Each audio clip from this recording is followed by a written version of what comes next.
the Republicans would never talk about going back and repealing one of the worst parts of our healthcare industry, which is EMTALA, which was signed by Ronald Reagan in 1986. EMTALA. Yeah. Now we can all make the argument that an emergency room should treat anyone who comes into their emergency room that needs that without asking them for their credit card first or for what their health insurance is first. But all of the rules that are baked into the EMTALA law, which is in 1986, which all the rules that are baked into that have also led to healthcare becoming astronomically more expensive. Simple things like EMTALA saying that a specialist in the hospital must treat if someone comes in and they need a specialist when they come into the ER, that person has to go treat them regardless of whether or not they're going to get paid. This led to things like specialist buildings being built separately from hospitals, so they're no longer connected to the ERs. Think about all the administration and paper pushing and investment that goes into building separate medical office buildings across the street where you go see your doctors in those locations instead of one central location for your doctors. That's because they don't want to get pulled into the ER all day and not get paid for it. Buy my novel, Escape from the Village, from major booksellers online. Go to escapevillage.com. Subscribe to the Substack. Go to fountainheadforum.substack.com. Support the forum. Go to buymeacoffee.com/fountainheadforum. Thank you. Welcome to the Party Pal. This is Fountainhead Forum 253. I'm talking to Nate Thurston from the Good Morning Liberty podcast.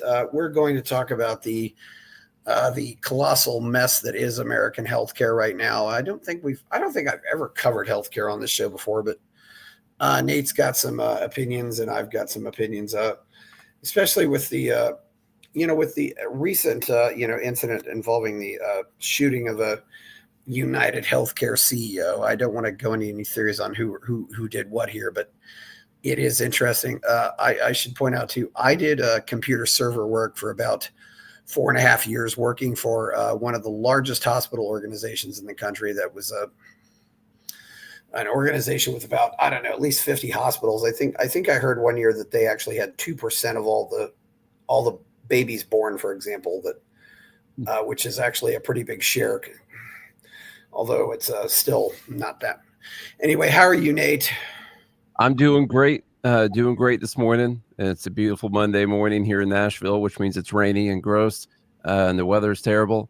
And so it's a pretty good morning so far. And thank you so much for having me. Glad we were able to put this together and hopefully have a nice, fruitful conversation about, like what you said, the colossal mess that is our healthcare system. And I just want to say, like, I've got the co-host of our show, Good Morning Liberty. He works in healthcare. My wife works for HCA, which is really big healthcare corporation. She's worked for them for a long time on the financial side, and so I've just been a party to much of the financial side of healthcare now for quite a long time, as well as being a patient myself at times. So yeah, I think we can have a good conversation.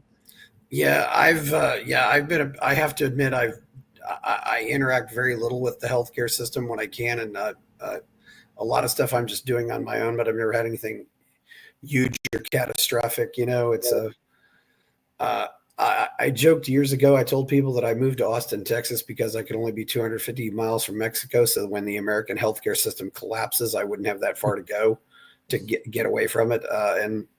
And there are people who, go to Mexico for certain aspects of healthcare. It's not unusual right now, although I mostly hear it's often dental work that they go for, but there's really interesting. Yeah. Huh. Yeah. This is, I've heard people going to Mexico, of course, and a lot of that probably has to do with the FDA. And then I've got members of my family who actually go to Canada for care. They come to the U.S. for the testing and all of that, so they can get that done in a timely manner. And then they go and get the treatments and stuff up in Canada. And so, yeah, that's a pretty common thing, I guess. Yeah, also I forgot, also wanted to add too, there was also that Canadian guy who died. Several people tweeted about, how he died from in Canada, and all he needed was to go get a CAT scan. Hmm. And if he'd gotten a CAT scan, he would have saved it. This is something that first of all, let's talk about the reaction of the United Healthcare CEO. I don't want to get into who might have actually done it, but there was this whole Twitter, especially from the socialists, who said, "Oh, I'll mourn the death." No, I'm going to mourn the death of all the people who are denied health insurance, and it was really a cavalier attitude. It didn't shock me though, but this is always there's always anytime you hear anything about healthcare, there's always a push for more socialized medicine on one side. But what did you make of all that? Yeah, I was pretty disgusted by all the reactions, but not really surprised. This has been a thing with the socialist, Marxist on the left, and also, by the way, some people on the right felt this way too. People in our own group that we have. I mean, there's a lot of hatred out there for these healthcare CEOs specifically. When it comes to the Marxists, I think they really just hate people that are rich, and the healthcare aspect of it gave them cover to express how they actually feel when some rich CEO gets killed. Because I later saw people calling for someone like this guy Luigi to come and take care of Elon Musk because his wealth recently went over $400 billion, and I saw there were 500,000 likes on a post talking about taking care of Elon Musk. And so really in this scenario, I think healthcare and being able to point out some potential victims of this guy just gave their ideology a little bit of cover. But it's not surprising to me whatsoever. And it's crazy to me that this happens in an industry, when you're talking about an industry that's one of the lowest profit industries that there are out there. I mean, we all know someone or have had our own run-ins with health insurance before. We all know that it's way too expensive and all that, but also the health insurance companies, United, for example, in 2024 right now is making 3.8% net profit margin. Insurance out of the top 8 healthcare CEOs, Brian Thompson is the lowest paid out of all of them. And of course, CEO paid doesn't factor into the price of our insurance at all when you bust the calculator out and do that math. So it's, I think the healthcare thing provided some cover for the way that they actually just feel about capitalism and CEOs. And of course, we'll have to talk about whether or not health insurance and the healthcare industry that we have is actually capitalism or free market capitalism. It's something else right now. Which it's not, and in this one case, one thing I remembered, after my job with the hospitals, I said, I mentally would say in my head, I said, do not call them leadership, call them management. Because I don't believe, having done server work myself, I gained a lot more respect for what I would call the frontline healthcare workers. The clinicians, the nurses, the people who actually interact with patients and do the work that actually needs to be done. Maybe except doctors, but because doctors could just be real assholes to begin with. But I gained a lot more respect for them. But then I also, lost a lot of respect, for the people who were in these administrative positions, because you just get to you don't get to the top by being productive. You just get to the top by playing politics, and they're not really that, and they are at least partially responsible for a lot of these horrible decisions that are made, that have made the healthcare industry to be the complete mess that it is. It's we have something like Obamacare, which we know many of the authors for Obamacare were actually people who work in the health insurance industry and people who run the health insurance companies. And but the problems that we're dealing with right now, I mean, you can trace it all back to government so easily. And surprise, I'm a libertarian, and I think the government is the culprit here in this scenario.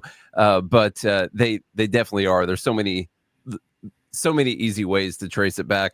I was going to tell you before we get down to how that happened, if you don't mind, I want to make a point about healthcare and the expensive healthcare in general real quick, which is that Healthcare is too expensive in the US, but before we talk about insurance and all the problems in the industry, one thing I think people forget is that much of healthcare should be pretty expensive when you consider the value of what it is that you're getting, which is continuing your life and all the things that go into that. I had this realization 5 years ago when I had a life-saving surgery. I remember I was driving in the car. I was complaining to my wife that we had to pay $2,000 out of pocket for this surgery that I had. And if I would not have had the surgery, I would have died.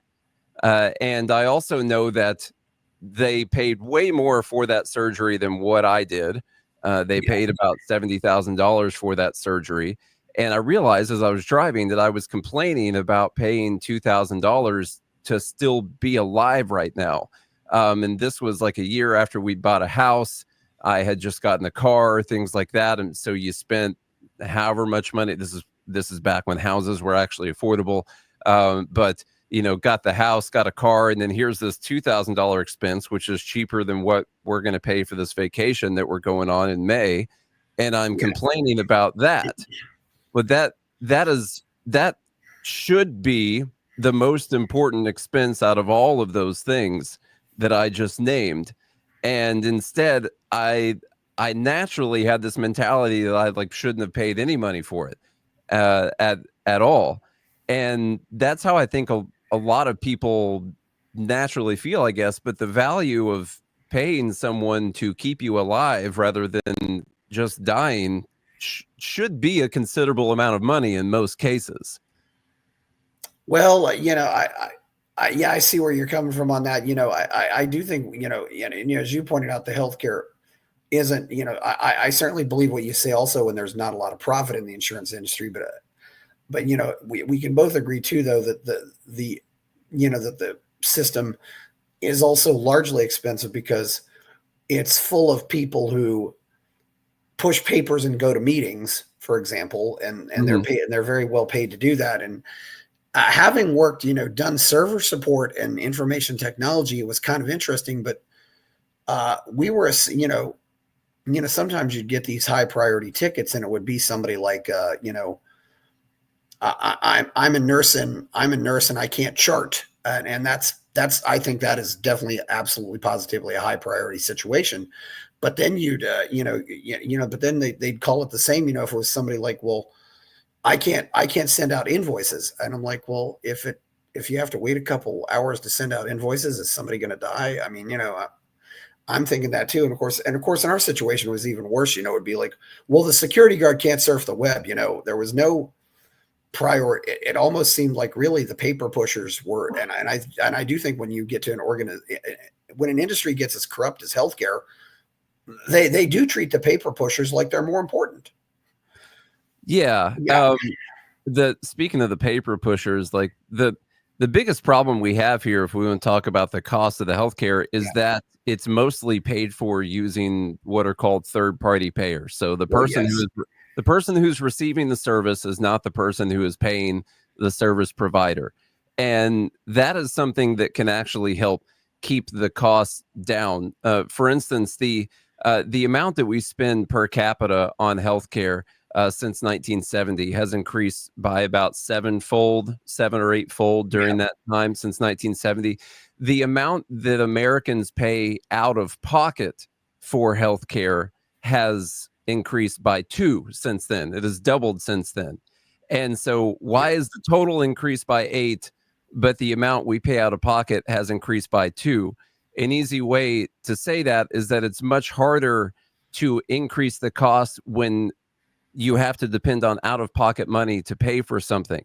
But we've gotten to a point where we use third-party payers insurance to cover everything that we do in the healthcare industry, including my annual visit that I have later this month that I have every single year is going to be covered by my insurance company. And when you talk about what insurance should be, it should be to insure against the risk of something that maybe is unlikely, but might happen. Yeah. And there's no reason I should be using an insurance company to pay for something that I know is going to happen in 2 weeks. And I also know it's going to happen in the same time frame next year as well, and every single year after that. And instead, we're just using these third-party payers to pay for everything. And that ends up making the costs more expensive. You take this company who has a pool of money from millions of people, and when they go to pay for something, they have a much larger buying power to pay for whatever it is. And so the amount that they can pay for things is generally going to be a lot more than the amount that any individual would be able to pay for something. And the fact that we've got someone paying out of a pool of money that's got millions to hundreds of millions of people in it leads to them being able to pay more for those things. It takes away that limiting factor on the cost to try and keep it from rising. Like I said, one of them rose 8 times since 1970. The out-of-pocket part has only doubled since 1970. So that's a pretty good example of that. That's certainly exactly right. I mean, I don't have my car insurance doesn't cover oil changes. Mm-hmm. I didn't go to my car insurance when I had a little accident where I backed into a tree and had a major dent in my trunk lid. I just, took it to somebody who had it fixed. And when you're removing that coverage, yes, I think that's a very serious problem indeed. And certainly, we can look at, but also that also creates a situation where you have more paper pushers because, I had a great chiropractor and he did everything on his own. And he was a one-man show. He didn't have a secretary or anybody working for him. So he scheduled all his appointments on his own because he did everything basically, cash or credit card, and that was it. You paid him and, there was no insurance involved, and it was amazing, and now he was a great chiropractor, and I've never found anybody like him. But, it's almost any other time I go to a chiropractor, I walk in and he's got somebody working for him. And it's like, well, okay, because you have all this paper pushing that goes involved. That just happens when you introduce a third party into the equation. Mm-hmm. There's another paper put. I mean, these are people who, they might be good. They might be good people, but really they're not doing anything that contributes to the service itself. And of course, something, that's been outside the insurance matrix largely is LASIK surgery, and LASIK surgery on your eyes, has never been covered, and it's continuously gotten cheaper because, I go in as a patient and get a service and I get done. And, it's also amazing too, is, when it's like that, they treat you like a customer. Yeah. You have, for example, when you had this surgery, before you went into this surgery, and you obviously didn't think about it much, you had to do it, but did you have any idea what that surgery was going to cost? No, I didn't know it was going to be as expensive as it was. Yeah. I had a surgery a year before that I actually paid out of pocket for because I didn't have health insurance at that time. And so I did pay for a surgery out of pocket the year before that. It was to have a tendon repaired. I sliced a tendon with a knife. And so I went to a hand surgeon in Nashville, and I paid about $9,000 out of pocket for that surgery.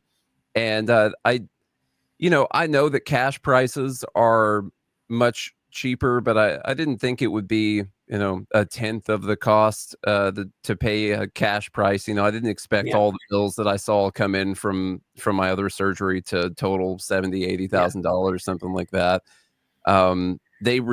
They charge more when they're getting paid by an insurance company. I mean, that's just like, we know what they charge insurance companies and what they charge cash payers is they're very, very different prices. And that's the perfect example of how insurance companies are actually making things more expensive. Not because they're trying to make everything more expensive. The economic principle of adding in that third party payer who's removed from the whole process and who has a pot of money that 100 million people are paying into, they're just naturally going to be willing to pay more for things like the government pays 50 grand for a bolt that goes on an airplane.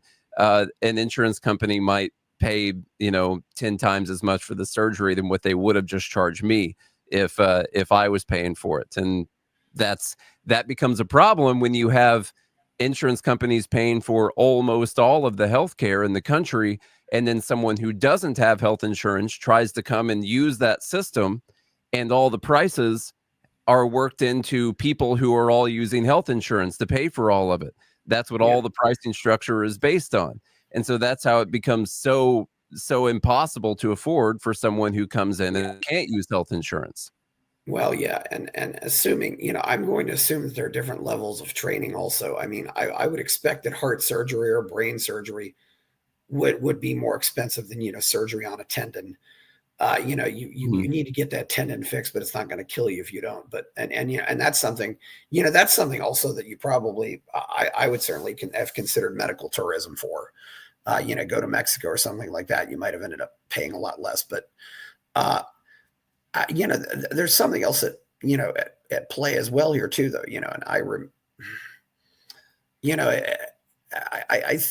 part of the problem though, too, though, is, you might make a decision and then you end up, being told later, oh, you're not covered. And then suddenly you assumed, and maybe you would have made different decisions if you'd known something wasn't going to be covered. It's very possible, I want to, not to mention, I recently had a bill, with a clinic around here that I had a situation where a 65-pound dumbbell fell on my foot, which was not a pleasant experience. But I went into a clinic and I said, okay, well, maybe you ought to check it out.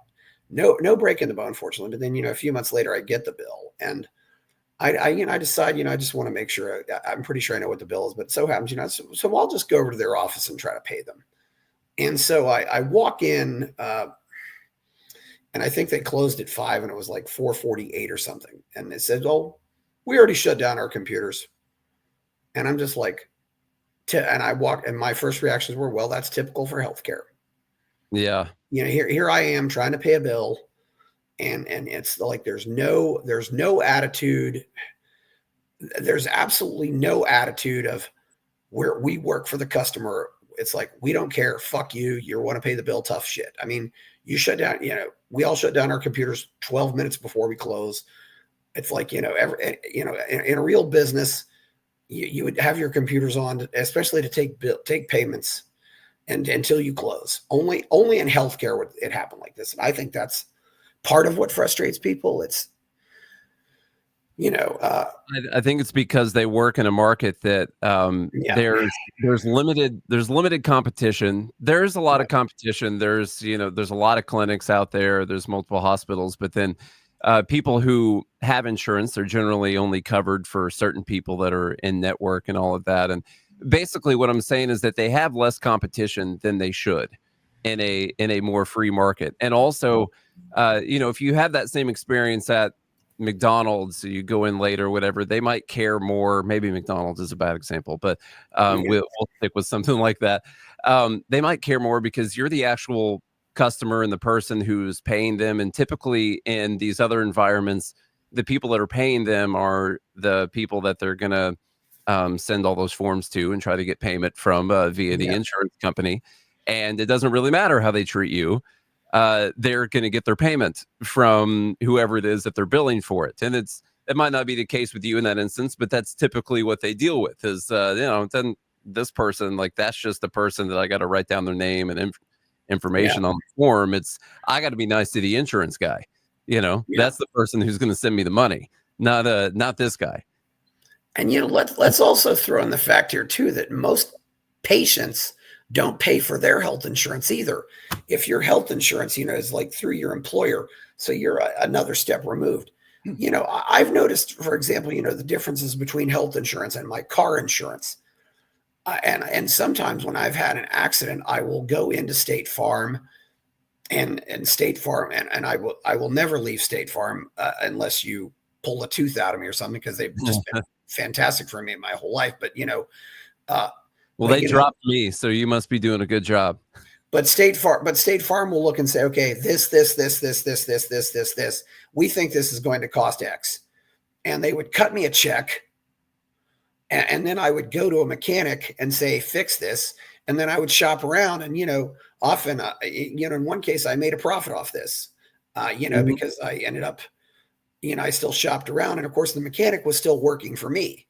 I've noticed now that there are mechanics that do seem more concerned about working for the insurance companies, and that's not a good situation. Although I can say also, my experiences with car insurance companies haven't really been that bad either. Even when I've been on the end of an accident, just recently, back in May, a guy hit me, and I was planning to go to South America a few weeks later, so we worked it out, with his insurance company. Says, "Well, tell you what, I'm taking a trip to South America, so why don't I just drop the car off when I go to South America?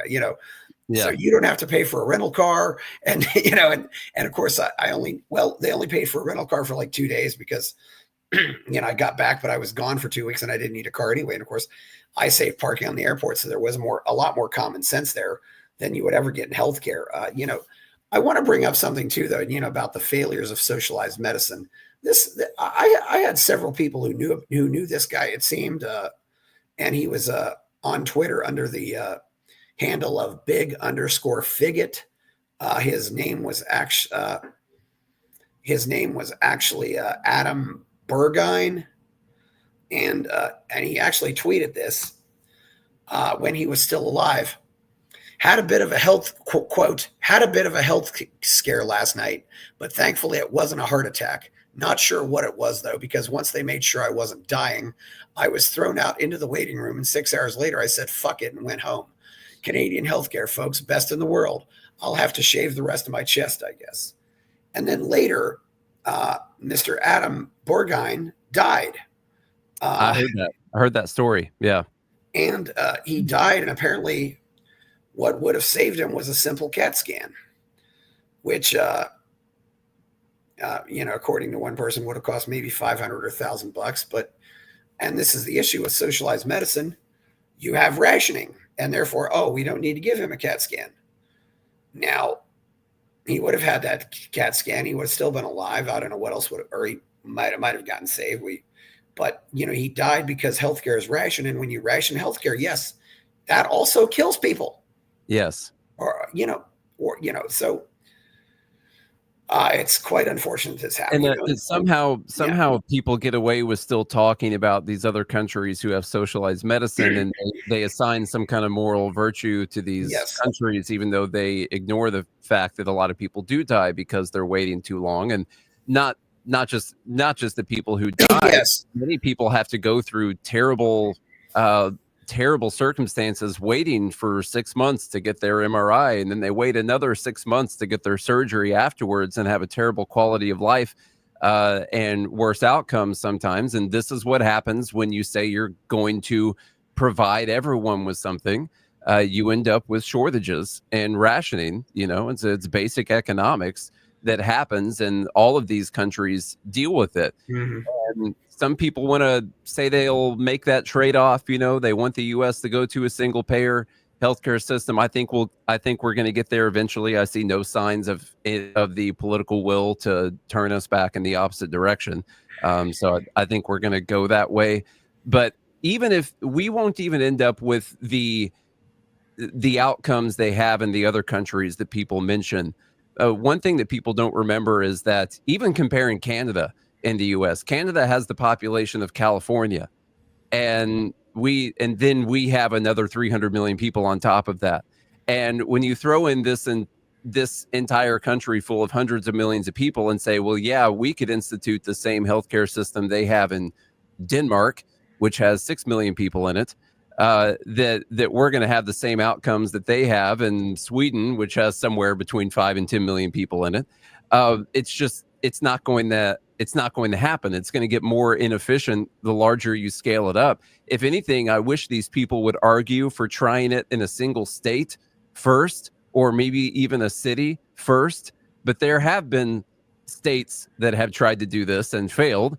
Of course, I think Massachusetts, with their former governor Mitt Romney, is one of the examples that tried a well, they tried an Obamacare type system before, and that failed. There's just there's no way it's going to get scaled up and work on this in this size of a country with this diverse group of people, and also with people that have so many health problems compared to these other countries. I mean, if you were to take Canada, the UK, or whoever else in Europe and add in our comorbidities that we have Yes. here in the United States, it's their systems would fall apart next year if they had that. I just had an awful thought enter my head. Can you imagine that if it wasn't all these, countries in Europe, but if the European Union decided to take it all over, I'm sure whatever we would do badly in America, that's one place that would do it worse. Mm-hmm. The European Union would be an unmitigated disaster. They probably are fortunate that they're still basically located that their health insurance is still at the nation level and not or at the smaller nation fest. That's a great example because the European Union is essentially our USA, and each individual country is essentially it's the states that are within that country, and they do it on a state level basis, and so they have that smaller administration, smaller amount of people that those people have to take care of. And what we're really arguing for, some people are arguing for in the US, is that you were to have a European Union that would provide health care to everyone inside of the European Union, and it would be a complete total disaster. But that's what people are actually talking about when they talk about single payer in the United States. Well, one thing you got to realize is socialism just isn't any fun unless if everybody wants it. It's all you gotta teach the non-socialists that socialism is paradise and force it on them, and then they'll come to realize that it's paradise. Or at least get rid of attitude.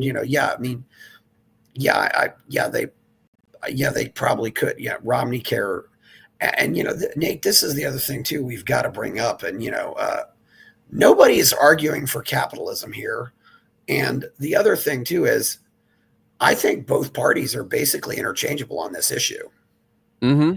Yeah, I mean, the Republicans voted so many times to repeal Obamacare until they were in power, and then all of a sudden they didn't want to get rid of Obamacare anymore, and they've talked about it again. It got brought up in this campaign, but I don't think enough of them actually want to do it.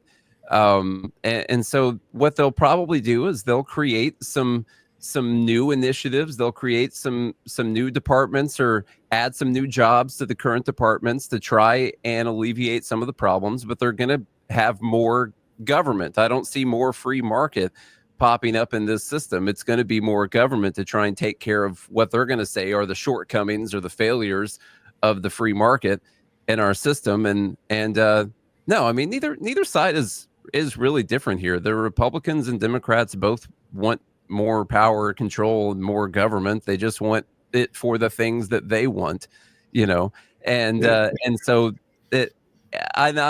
maybe that's the case for their supporters, for people who are Republicans and Democrats as well. I mean, I don't know if there's that many small government people left out there other than libertarians. Yeah, I don't know either, and it's funny too, they always would, they never talked about, repealing Bush care or repealing Clinton care or repealing Johnson care. I mean, and they always would put his name on it. I said, and of course, when the whole Obamacare thing was coming up, their argument was, well, he wasn't born in America. I'm really puzzled by that. I don't, so this is how you oppose a policy, is by saying, well, he wasn't really born in America. Well, they don't even, his birth certificate is you're Obama's opposing a policy, and these idiots come out and say, well, his birth certificate is false. Yeah. So if his birth certificate wasn't false, it would be a good policy. Is that what you're telling us? Or, it's the red team is so, in some cases, I think they're worse, but you go back to a lot of stuff with, various acts, and, we haven't even, touched on just how, overly regulated this whole industry is. Yeah, very much overly regulated. And by the way, the Republicans would never talk about going back and repealing one of the worst parts of our healthcare industry, which is EMTALA, which was signed by Ronald Reagan in 1986. EMTALA. Yeah. Now we can all make the argument that an emergency room should treat anyone who comes into their emergency room that needs that without asking them for their credit card first or for what their health insurance is first. But all of the rules that are baked into the EMTALA law, which is in 1986, which all the rules that are baked into that have also led to healthcare becoming astronomically more expensive. Simple things like EMTALA saying that a specialist in the hospital must treat if someone comes in and they need a specialist when they come into the ER, that person has to go treat them regardless of whether or not they're going to get paid. This led to things like specialist buildings being built separately from hospitals, so they're no longer connected to the ERs. Think about all the administration and paper pushing and investment that goes into building separate medical office buildings across the street where you go see your doctors in those locations instead of one central location for your doctors. That's because they don't want to get pulled into the ER all day and not get paid for it. And there's numerous examples of things like that. And of course, people use ERs as walk-in clinics. And that's another massive issue. We could do a whole thing about EMTALA, but it led to astronomical increases in the cost of healthcare, the amount of money that was going into healthcare. And no one on the right is talking about repealing what good old Ronald Reagan signed into law in 1986. You could talk about, we can talk about Obamacare, which should be, it should be repealed, or at least I could name you 2 or 3 portions of Obamacare that need to be repealed that would actually help in this scenario. Well, but I'm sorry, what was the last thing you said in your question? I tried to do an aside there before I answered the question, and I forgot what the thing was. I'm not even remembering what my question is now, because I'm thinking about, I never heard of this EMTALA, and I don't really know what it is. I mean, and how do you spell that? It's a EMTALA, I think. Okay, yeah. I mean, the entire abuse of emergency rooms, though, is an issue, and I think it's definitely because you're basically demanding. Can you imagine if the restaurant had to serve everybody who walked up? I mean, I do know a guy from personal experience that had this happen. Jason Henza, who back in early 2019 got shot in Acapulco. And he lived largely because Doug, I believe it was Doug Barbieri, was there and literally saying, "Here's my credit card, take care of his gunshot." Yeah. And I think we definitely want to avoid a situation like that. But well, there's a problem. But I'm not going to put a gun to somebody's head and say, "Hey, you have to treat his gunshot wound." That's an issue too. Like I said, we can all agree that emergency comes up to the emergency room, those people should stabilize that person. But unfortunately, the way the law is written, in which it does have penalties and fines, so for anyone who doesn't know what this is, EMTALA is the reason that you could go to an ER today as a walk-in clinic if you have the sniffles, and you could go there. They have to see you. They have to treat you, give you a prescription for something if you need something, and you can leave, and then you can never pay them any money. And it is that law that's how that was signed into law, basically, because when you go in there and you have a sore throat, here's how the government does things. Yeah, you go in there with a gunshot wound, and of course the ER needs to treat you. But EMTALA is written so broadly that if you go in there with a sore throat, here's the problem: it could be throat cancer. And so you need to go in there, and they have to go through all the proper tests that you would possibly need to rule out whether or not it's throat cancer.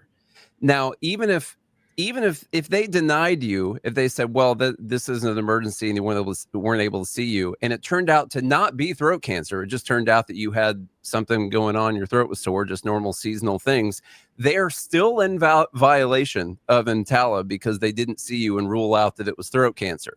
And so they still get fined $40, $50, $60,000 for not seeing you.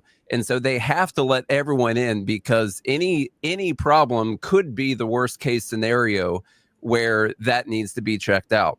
And I mean, this is not even step one of how things became so expensive, but this was a really big one that a lot of people just ignore, because we're like, oh, emergency rooms, they should take care of everyone who comes into the emergency. But it's written so broadly that it clearly does not have to be an emergency for you to go in there, because they have to rule out whether or not it's throat cancer when you have a sore throat. Yeah, and so people will often abuse emergency situations because that's the only place they can walk in and get it for nothing. Yeah. I was not aware of this, but yes, I know. The sore throat. Yeah. And this is another issue too. We could get into the whole process, the commentary on defensive medicine and over testing, where you're always testing for throat cancer to kind of cover your ass, even though there's a 1 in 1,000 chance that it could be throat cancer. They test for it anyway, and so you end up paying for that, or somebody else ends up paying for that. And all of these tests cost money. They're labor intensive. It is rather ridiculous. Now keep in mind too, this is another aspect of healthcare that's out there that, there are these places called any lab test, where it's basically, walk-in places all you all pay for it on your own. But let's say, hey, I want to get my, get a blood. I want to get this test, or I want to get that test, and a lot of times they just do it, for drug testing, but also you can do it for other tests. Like you can get things like your testosterone levels checked, or, check to see if you have, certain things in your blood, or, it's a lot of vitamin deficiencies, things like that. Yeah. Things like that, and you can just, and sometimes, and let's say, you can, and later, you might be able to take that to a doctor and say, hey, here's an issue I got, but because it is out of pocket, it's not really a whole lot of BS. We were talking about, all the regulations involved, and, I was going to go into, one of the first things, we need to do is get rid of medical licensing. I think the fact that that we have all these gates that are put on people who want to go into the profession, they purposely keep the number of doctors low. I mean, I've talked to doctors, and they often have this, and often the ambition of doctors around the world is to come be a doctor in America. And I'm just like, no, you don't want to do that. but being, in some cases, doctors aren't that impressive anyway, but America's, the land of the big bucks, Yeah. But, but I've also heard stories, of doctors leaving America and going elsewhere, For the medical licensing, you actually just arrived at step number 1 of how this became so expensive. And this is something that happens in the early 1900s, yes. I believe the late 1800s. It was sometime around then. And that's when they first started restricting the supply. And so everything is supply and demand. This is all economics. Yeah. It's all supply and demand. And the supply of doctors started being restricted in the, I think it's the early 1900s when this happened. And of course, they set up all these, which as people, we want our doctors to be as qualified as they possibly can. But a license from the government does not make you qualified for anything. That's not really the judgment that we make, is that, well, the government says that they're qualified, so that means they're qualified. But anyway, the medical licensing is where they first started restricting the supply. And then they started beefing up the demand later on during the Great Depression, when FDR froze wages, which led companies to start offering health insurance as a benefit to people because they couldn't offer them more money. And so they would offer benefits packages to people. And that's when this whole third-party payer system really started getting spiked up. And that was a result of World War II, which we never should have gotten involved with. But the whole restricting licensing also, there's different levels of nurses, different levels of nurses can do different things. And I guess that's also legal. And nowadays, what's kind of becoming, a replacement for doctors, because there is a doctor shortage, is what's called the nurse practitioner.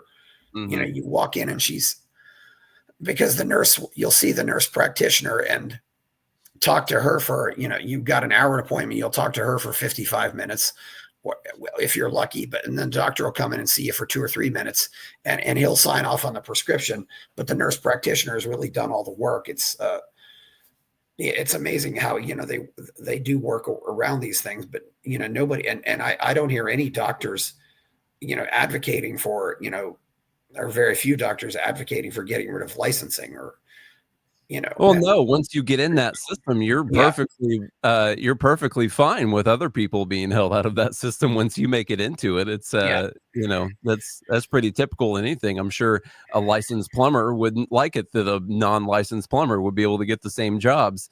So it's, once you make it into that system, I'm sure they don't want to argue that they should open up all the competition, because that could lead to lower prices and lower payments for them. Yeah.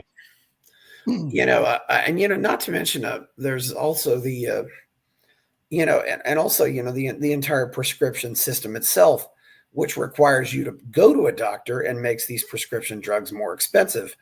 I think if we got rid of prescriptions, you would have a situation where pharmacists were making a lot more diagnoses or recommendations. I think that would be good. Yeah. Drugstores might even turn into little small clinics where you might have somebody say, well, maybe this is it, or maybe that's it. And the supplement industry kind of, works that way, where you go get these supplements and that's what's covered. It's certainly a very unique situation. There's certain things, like I take a medication. I've been on it for 5 years, and I have to go to the doctor every 3 months, go through the whole thing, do my copay, all that, just so they can write me another 3-month prescription for the drug. And, that's not because the doctor wants to do that. That's because the government requires that they do that because of the scheduling of the medication. And so you have to see the doctor every 3 months, even though I've been on it for 5 years now and not any problems, nothing like that. But for the remainder of my life, for the amount of time that I stay on this medication, I will charge a doctor's visit to my insurance company, and then I will pay a copay, all so I can sit there and get weighed in and see how much weight I gained over that time. And they can write me the same prescription they've been writing me for all these years. It's completely pointless. And they can't even do it over the phone. They can't do it on a telehealth visit, nothing like that, because of the schedule of the medication. And of course, that's a government rule and regulation that's in the way that literally costs me hundreds of extra dollars on top of the medication every single year, and cost the insurance company extra couple $1,000s every single year for me going there. And your time. And is there any incentive to try to actually correct the issue, or you're just going to be treated for the rest of your life? So I had narcolepsy, and I would like to not take the medication anymore, and I am going to actually try next year to go off of it. And so, I have to take one of the normal stimulants, that so many people take. And it's for narcolepsy, though, not for other stuff. And I'm going to try and back off of it and see. But as of right now, there's not really any other fixes for that problem. So that can be a scary problem to have. I understand. It's I fully understand, but at the same time, can we find actual cures, and I do think if you have more of a free market, you're going to have people trying actual cures, but they might be more experimental. And this is something I really do like to put out there. Science is always going to involve some experimentation. And I think we need to allow, if people know the facts and want to try something experimental, we need to let them do that, because that's how we get more things out there. Louis Pasteur was not authorized to, give the rabies vaccine to that little boy, but he did. And it ended the problem of rabies, and we're a lot richer because of it.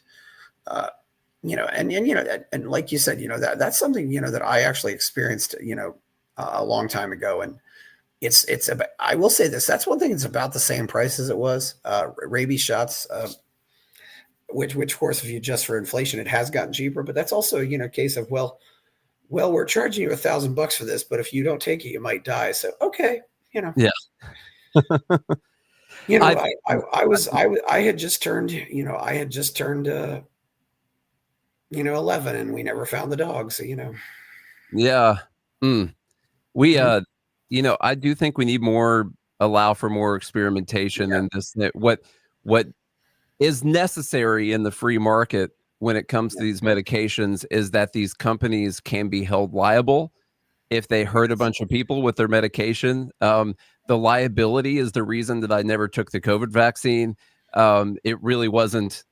It was early on, and I was like, "Well, this is a quick. This was fast. They developed this very fast." And by the way, my wife works for a cancer research hospital who's been doing mRNA tests for a long time in the cancer research industry, and she's been telling me about mRNA for like 8 or 9 years now, and she didn't take the vaccine either. And so I was like, well, if they have liability, that's one thing, because they want to really make sure that they're not going to be held liable for anything. But then when I saw they didn't have any liability, I'm like, well, that's not really a free market, because if you can just give everyone this medication that you created very quickly, and if something bad happens, nothing bad can happen to you, then what is the incentive process there in the market, especially when you have such limited competition in this market? Because the thing that would limit someone from putting out a product that hurts people is that they would have competition, and that they wouldn't want to go out of business. But what happens when it's the government who's buying all these things from you, and you have limited competition in the market, and you can't go out of business, and you can't be held liable if something bad happens to a bunch of people? Then that led to me not wanting to take that. And that system is very important in a free market. And yeah, we should be way more open to trying new drugs and experimenting on new things in the industry. And not, it's so expensive to bring a medication to market. People will say like 2 billion, something like that. Well, that's for the actual medication, but there are 10 other ones that didn't get approved. And so the actual average cost is around 10 billion per approved medication that they can actually get onto the market.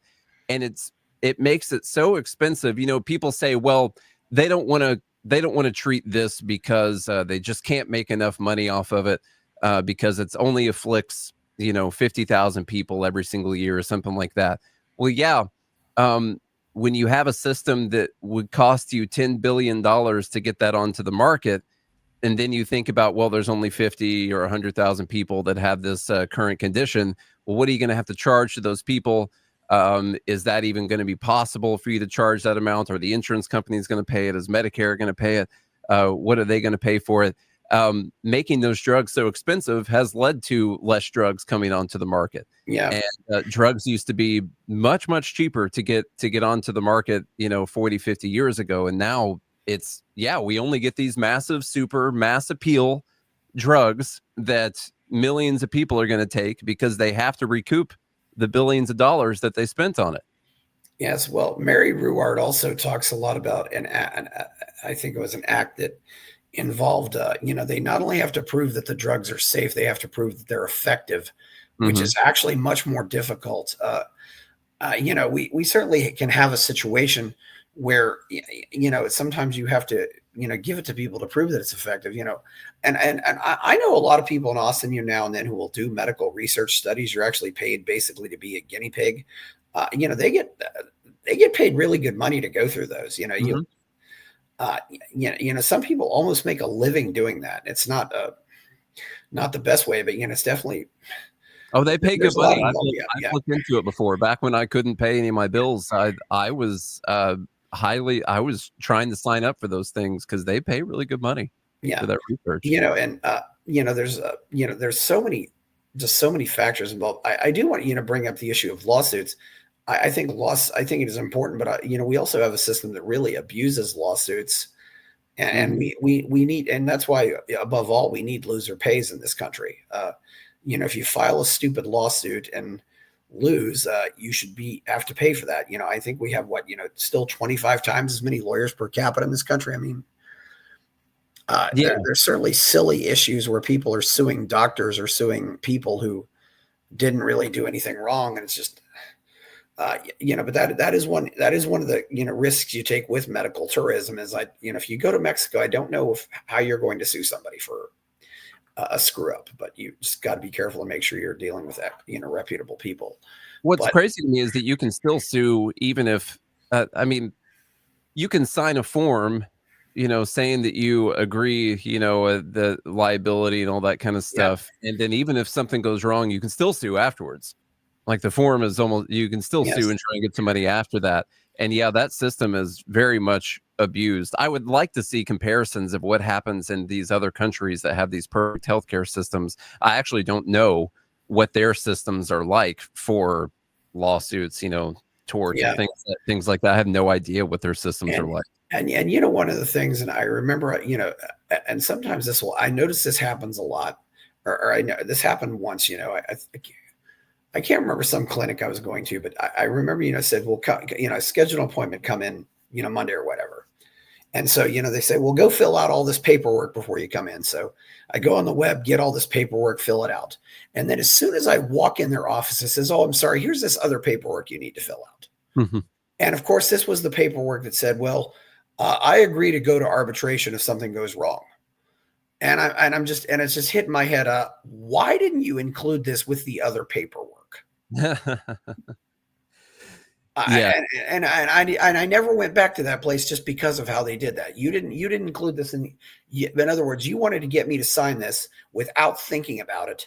So you're purposely creating a situation in which I will sign it and not think about it. Whereas if I'd have gotten this with the other paperwork, maybe I wouldn't have signed it. Maybe I wouldn't have come in for the appointment. But now that I'm here, yeah, thanks.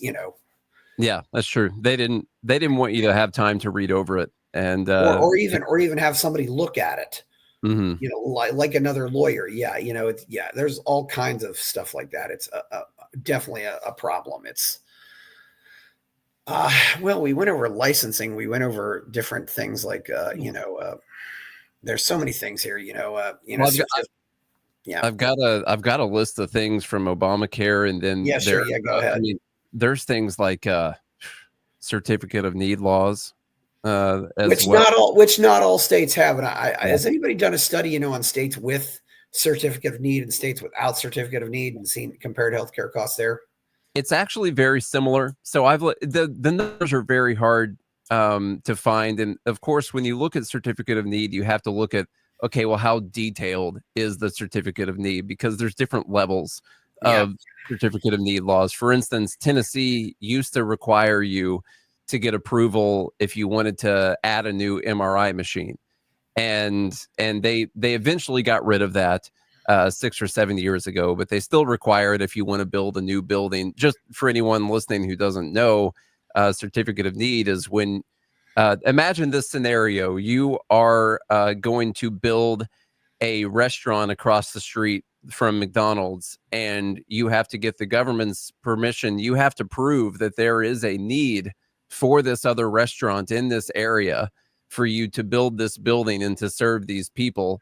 And you can fill out all the forms and do all that and prove that there's a need. You have to go through demographic stuff, all these surveys, what the population density is, how many people are using that one across the street. And you got to prove to the government that there is a need for another restaurant right here. And then after you do that, the McDonald's across the street can take you to court and challenge your certificate of need approval that the government might be giving you. And they can tie you up in court for a couple of years on whether or not you should be able to get this permit to be allowed to build this when they've already got a perfectly fine restaurant right here across the street. That is what we have in, I believe, 26 states in the US when it comes to many things in healthcare. And it can go all the way down to getting a certificate of need to add 10 beds to the hospital, or to get another MRI machine in your hospital, or to open up. My wife worked for a year on a certificate of need approval to be able to build a freestanding ER unit in a specific area of town. And of course, the competition was fighting them in court on whether or not they could build this freestanding ER unit in town. It took her about a year. Imagine all the expenses that go into fighting that, all the administrative, the overhead, paying her, paying the other 100 people who are working on this. And so it definitely adds more expenses into the industry, because I know from the personal, just in my household, how much time my wife has spent trying to get one of these things approved, which eventually was not approved, which then they just rolled the cost of her trying to get that approved into the cost that they charge at all their other buildings that they have, so they could recoup the cost of trying to do that. Certificate of need might be the most ridiculous thing out of all this. I've never I don't know how anybody could possibly justify it. It's just so, it's Yeah. got to be the most ridiculous thing and most perversely corrupt thing in the healthcare system, and that's saying a lot. But yeah, let's go over Obamacare. Although Obamacare is hardly, our Obamacare is just one big part of this. But yeah, Yeah. Well, it's important because Obamacare really, and we'll just call it that. We could call it ACA or Obamacare. I don't know what people are calling it these days, well, it's but definitely not the Affordable Care Act. it's not affordable care. Um, in typical government fashion, it does the exact opposite of what the name Yes. of it says it's going to do. So Obamacare really was sort of a nail in the coffin for the insurance companies. Yeah. And you have to think about, people confuse like health insurance with what they want it to be, which is honestly what they want it to be is sort of a social welfare program Yeah. that pays for everyone's health expenses, and that's kind of what they want it to be. But insurance is a very specific thing. Your car insurance doesn't cover your oil changes Yes. or your gas tank fill ups or anything else that you want to do Yeah. with that car. Yeah. It This is insures you in a exactly. specific example where something bad happens to your car. Or, They insure that.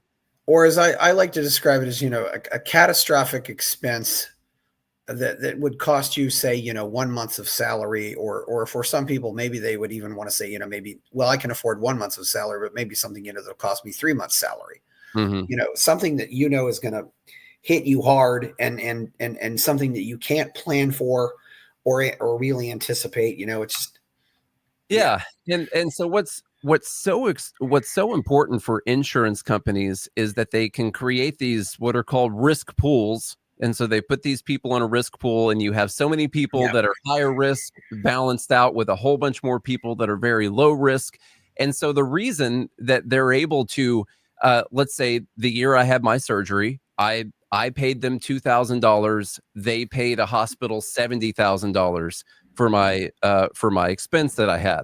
How is a company that takes in a few $100s to $1,000 from a person and then dishes out $100,000 afterwards able to stay in business? The way that they are able to do that is because they have so many people that are paying them that hardly ever use the service. And so they're able to essentially create a voluntary, I'll loosely use the term free market or market based social welfare program where a bunch of people are paying into it that are not using it or that are barely using it. And so that's their risk pool. What Obamacare did was they completely destroyed the makeup of a risk pool where an insurance company can charge a relatively fair, still too expensive amount and still be able to make money on the back end. They did a bunch of stuff like taking away the catastrophic plans. They had an essential health benefits portion of yes, Obamacare that makes every insurance plan cover these baseline benefits. So there's no longer the catastrophic health insurance plan. What's interesting is they will still call some of these catastrophic plans. So you could say, well, they still have yeah, catastrophic plans, but those catastrophic plans cover way more things than what they used to cover.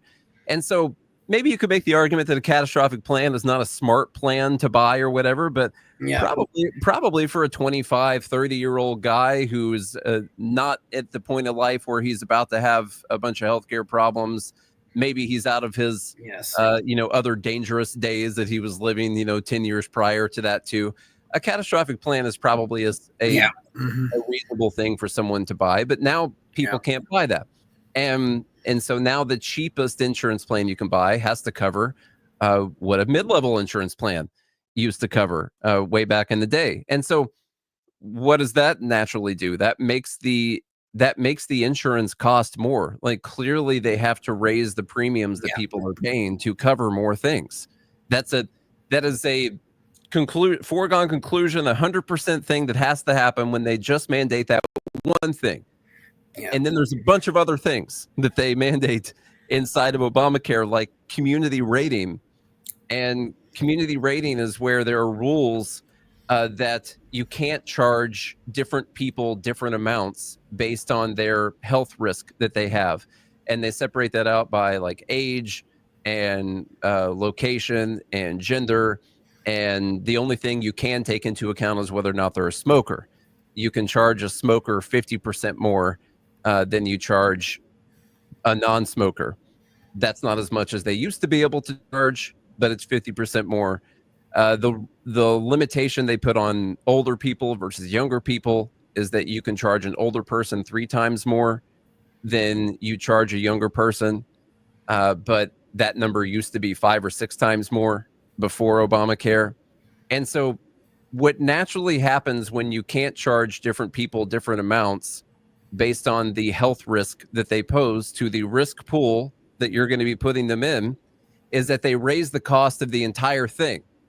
So if there's a very unhealthy person and a very healthy person, and they can't charge the very unhealthy person more for their health insurance, what they're going to do is they're going to charge both of us the really high amount, or they're going to charge us the average of the amounts that they would have liked to charge beforehand. Like, mine was going to be 1,000 and his was going to be 3,000.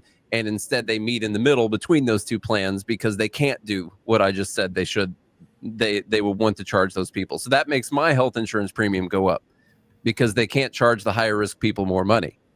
And so that's another thing that clearly just raises the price of the premiums. There's stop me anytime you want to in here, but there's a lot of stuff. Yeah. Guaranteed issue is another one, which is, so the big part of this is insurance companies do these open enrollment periods as they've always done. And those still exist when you can kind of change your plan and all that. But it used to be that you could only get health insurance during that open enrollment period, or if there was a major life event that happened, a child, a death, a marriage, or something like that, a major life event that happens. Now you can get it anytime you want. And people might like the idea of that, but let me tell you why that's terrible. If you're trying to run a business that's called insurance, it's terrible because younger or healthier people will just wait until they need the insurance to go and sign up for it. Whereas you used to, if I knew there was a month where I could sign up for it, and then I had 11 months where I would be taking a risk not having health insurance, well, I'd be more likely to go sign up for it because I have no idea what's going to happen the rest of that year. So what that does is it naturally gets people onto the plan, and healthier people who might not use it, probably won't use it, are paying into that risk pool and are helping to subsidize, or whatever you want to call it, the people that are higher risk that are in there. So what that leads to is only the people that are higher risk are in the insurance risk pool. And then the healthier people who wouldn't be using it, instead of signing up at the beginning of the year or the end of the year, they just wait until they need it and then they sign up for it. Yeah. And so, once again, that leads to premiums being much more expensive because now their risk pool is much higher risk than it used to be. And then you have pre-existing conditions, which I think is a good thing for us to probably stop and talk on, because what do you do about people with pre-existing conditions, right? Well, I get it, and that's a sad situation, and we need to talk about what a market would do for those people. But insurance is for things that are a risk that might happen, but are not a 100% thing are going to happen. That is what insurance is for. Chris Rock called it in case shit. That's what he called it in one of his bits from a while back. It is not for something that you know for sure is going to happen. And for instance, I wouldn't wait to get car insurance until I wrecked my car and totaled it. Then I would call the car insurance company and say, hey, I need car insurance on my totaled car. I need you guys to pay to fix this thing. Or I wouldn't wait until my house was on fire and call Progressive or State Farm and say, hey, my house is on fire. I need you guys to give me health insurance. Everyone listening would agree that that is ridiculous, and you would never want someone to do that because that would astronomically spike the cost of health insurance. It would destroy car insurance or home insurance. It would destroy those insurance companies. It would lead to higher prices for all of us. We would all agree with that. But when it comes to health insurance, we're like, oh yeah, those people, they ought to be able to, they got to cover people with pre-existing conditions. but it's not insurance. That's not what that is. You're asking for a social welfare Yes. program is what you're asking for. So I don't know. What do you think? What do you think we should do about pre-existing conditions? Because I get it. Like I got people in my family with pre-existing conditions. I mean, heck, I got narcolepsy. Is that a pre-existing? Yeah. I mean, yeah, that's, and you also have a situation too where people might avoid going to the doctor because they don't want something to become a pre-existing condition. Mm-hmm. Yeah.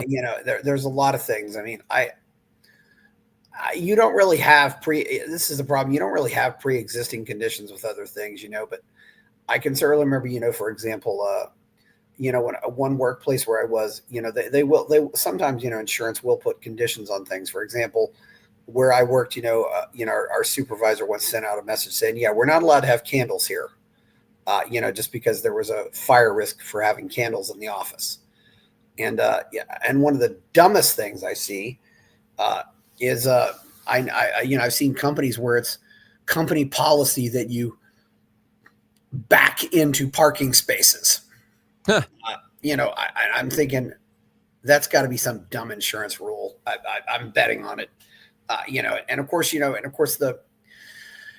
our favorite one, is the store employee cannot run after a shoplifter and chase them. That's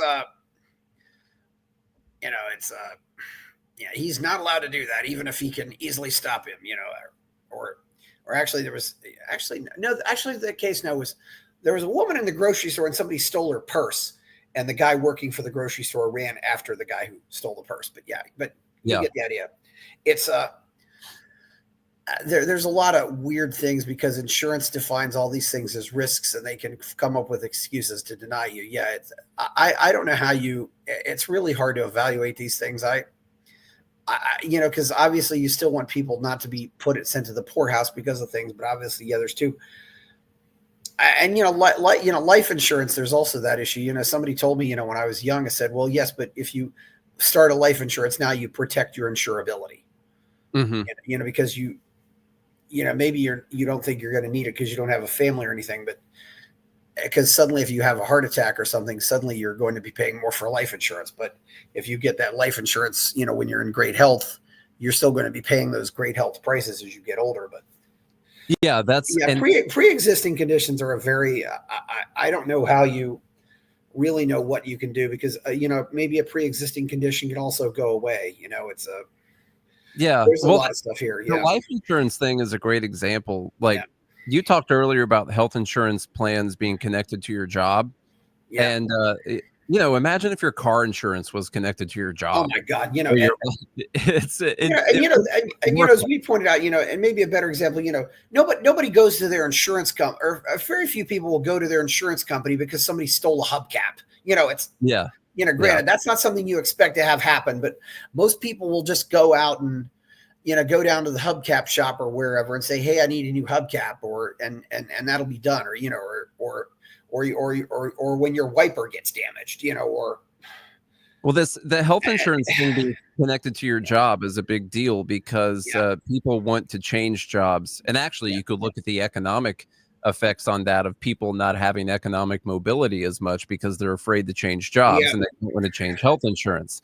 And so they stay with a job because they don't want to lose their health insurance. It should be something that is separate, but health insurers worked out a deal where the employers could pay for those employee benefit plans with pre-tax money. And when I go to buy a personal plan for myself, I use after-tax. Yes, exactly. Yes. And so the employers have a much better buying power. But what we should have, you brought up life insurance. We need a health insurance type version that is like life insurance, where you can buy a whole term health insurance plan. Now, it might be more expensive for a bit because clearly they're taking the risk that you're going to have a lot of problems.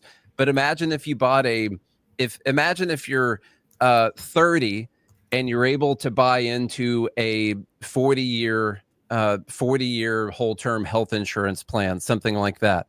Now that would introduce a lot of stability into the system for sure. It would help people as they get older. It would stop this whole thing where people are getting kicked off of their insurance plans and all that. Like, you don't get kicked out of your life insurance if you survive a heart attack.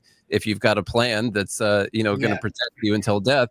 But these kind of things happen in health insurance. And so this whole being connected to your job and people getting new health insurance plans anytime they switch or they move or they do whatever has really led to a lot of instability in that whole system.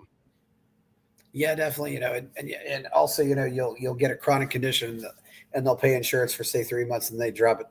There's a lot of nuance here, and I'm glad we had this discussion because I think there's a bunch of things here. With healthcare, it's not going to go. And we need a philosophical re-education. We also need to just I don't know how this system fixes itself because there are too many corrupt people involved who have all these corrupt incentives to keep things as they are. And they don't really, and it's really I don't know of any place that's really taken away their socialized medicine, and as populations get older, I'm afraid the situation is going to get worse. Although also we do forget sometimes the very young can also have very high health costs, and sometimes you have birth defects or premature babies, and that also costs a small fortune. Mm-hmm. Not to mention, unnecessary and fads, when I was young, I had my tonsils out and it was kind of a fad to give kids tonsillectomies. I don't know why that fad came and I don't know why it went away, but sometimes I think they just try things. Dana Martin has often pointed out that a lot of people could have babies through midwives and not really go to the hospital, but she's, there's another thing. There's tons of things we can cover here. I'm getting pretty close to wanting to wrap this up though. So, is there anything else you want to say at this point? The only things on this topic I want to say at this point is that people need to realize that insurance is insurance. And if we want something else, then we need to talk about that thing, but not expect insurance companies to provide something that is not insurable through what insurance is. And also remember the very first thing I said, which is that yes, healthcare is very expensive and it's too expensive, but also it is extremely valuable, and something that saves my life is probably more important than a car to me. But I'll pay 40 grand for the car. But if I had to pay 40 grand to save my life, well, then I would be able to have a viral tweet thread about how corrupt and evil this was. But I'll pay 40 grand for the car. That's fine.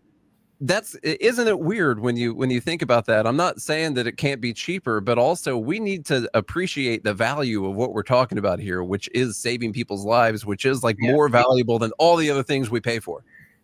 So that, we just have to be honest about that. Something else too. I forgot. I want to mention too before we go. The healthcare industry is also the one place where you will still see wide usage of fax machines. That's true. This is because of regulations. Mm-hmm. Regulations that are still there that require certain, things to be sent via fax machine, and they have never updated this technology. It's, fax machine usage, I believe, peaked around 2000. It's went downhill ever since. And that is one thing now too that I think is great. For example, if you go to the doctor and get a prescription, they will fax the drugstore your prescription. So that makes it a little easier for everybody involved. But still, it's the fact that, well, why can't you email the prescription, which is what people do now. Now we have to use fax machines, and it's kind of ridiculous because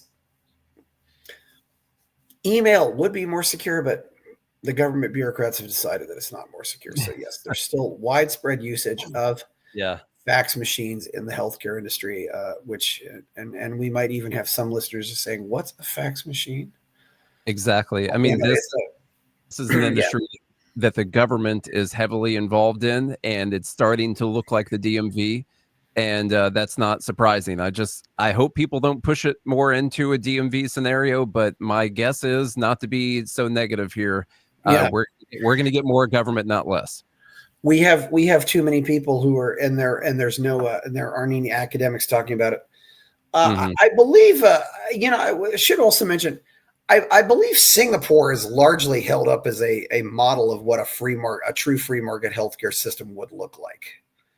I haven't looked at their healthcare system, but I'm not sure. I mean, there are some examples out there though. or just any poor country where, where socialism isn't Yeah. considered rich enough. But yeah. Okay. Well, thank you, Nate Thurston. And where are you out there on the web? Well, so you can find us on X most of the time, Good AM Liberty, because Good Morning Liberty was too long. So Good Yes. AM Liberty on X, Yes. and that's where you can find us. And our podcast, which has 1,433 episodes, is on every podcast app. Oh wow, 1,433 episodes. Yeah, that's 1,433 episodes. Yeah, that's a pretty good history for libertarian podcasters. Are you alone on that, or do you have a partner? I got a partner, got a co-host, who's not here today, but yeah, we started this thing together back in 2018 or 19, something like that, and we do it every day of the week. Okay, that's a good record. Yeah, and well, okay. Please like this video. Please like this podcast. Subscribe to the channel. Go buy my novel, Escape from the Village. Check out my Substack. Go to Buy Me a Coffee to support. Thank you, Nate Thurston. I'm Chris Baker. We're out. Buy my novel, Escape from the Village, from major booksellers online. Go to escapevillage.com. Subscribe to the Substack. Go to fountainheadforum.substack.com. Support the forum. Go to buymeacoffee.com/fountainheadforum. Thank you.